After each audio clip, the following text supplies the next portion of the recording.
प्रदेश राज्याच्या income tax विभागानं मोठी कारवाई केल्याचं समोर आलंय। लखनौ जवळची 200 एकर जागा आयकर विभागानं ताब्यात घेतली आहे। 200 एकर जागेवर हमसफर कंपनीकडून काम करण्यात येत होतं आणि हमसफर कंपनी श्रीधर पाटणकर यांच्याशी संबंधित आहे।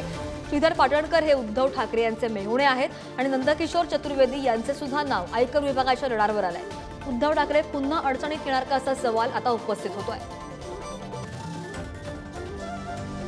महत्त्वाची बातमी आपण पाहतोय। उत्तर प्रदेश राज्याच्या इन्कम टॅक्स विभागानं मोठी कारवाई केल्याचं समोर आलंय। लखनौ जवळची 200 एकर जागा आयकर विभागानं ताब्यात घेतली आहे। 200 एकर जागेवर हमसफर कंपनीकडून काम करण्यात येत होतं आणि हमसफर कंपनी ही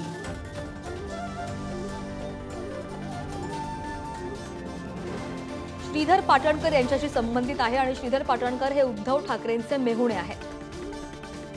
बातमी आपण पाहतोय उत्तर प्रदेशमधून। उत्तर प्रदेशमध्ये राज्याच्या इन्कम टॅक्स विभागानं ही मोठी कारवाई केली आणि लखनौ जवळ 200 एकर जागा आयकर विभागानं ताब्यात घेतलेली आहे।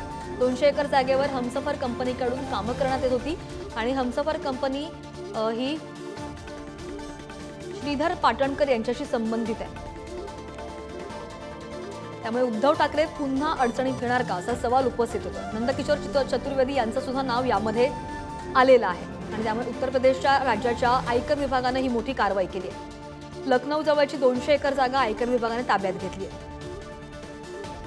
200 एकर जागेवर हमसफर कंपनीकडून काम करण्यात येत होती अशी माहिती समोर येते आणि हमसफर कंपनी श्रीधर पाटणकर यांच्याशी संबंधित आहे। श्रीधर पाटणकर हे उद्धव ठाकरे यांचे मेहुणे आहेत आणि त्यामुळे उद्धव ठाकरे पुन्हा एकदा अडचणीत येणार का हा सवाल उपस्थित होतोय।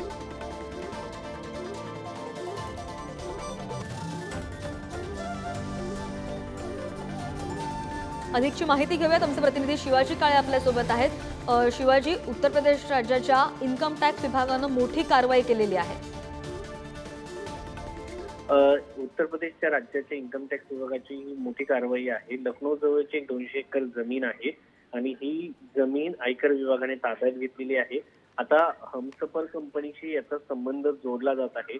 ही सगळी चौकशी जी आहे ती प्राथमिक टप्प्यावरती आहे आणि आता सध्याची ज्या कंपनीचं नाव आहे true live homes private limited, पूर्वी ही कंपनी हमसफर डीलर्स प्रायव्हेट लिमिटेड होती आणि याच कंपनीचे हमसफर डीलर्स प्रायव्हेट लिमिटेड आणि श्रीधर पाटणकर यांच्या साईबाबा गृहनिर्माण संस्थेसाठी कर्ज दिलेलं आहे असं हे कनेक्शन असल्याचं सांगितलं जात आहे आणि या कनेक्शनमुळे कुठेतरी श्रीधर पाटणकर हे अडचणीत येऊ शकतात। कारण ही जी कंपनी आहे ही नंदकिशोर चतुर्वेदी यांची आहे आणि नंदकिशोर चतुर्वेदी आणि श्रीधर पाटणकर यांचे एक संबंध आहेत असं सांगितलं जात आहे। मात्र ही सगळी माहिती जी आहे ही प्रथम टप्प्यावरती आहे, पहिल्या टप्प्यावरती आहे। हो बरोबर, त्यामुळे आता काय कारवाई होते हे पाहणं सुद्धा महत्त्वाचं असणार आहे। धन्यवाद शिवाजी, तुम्ही दिलेल्या संपूर्ण माहितीसाठी।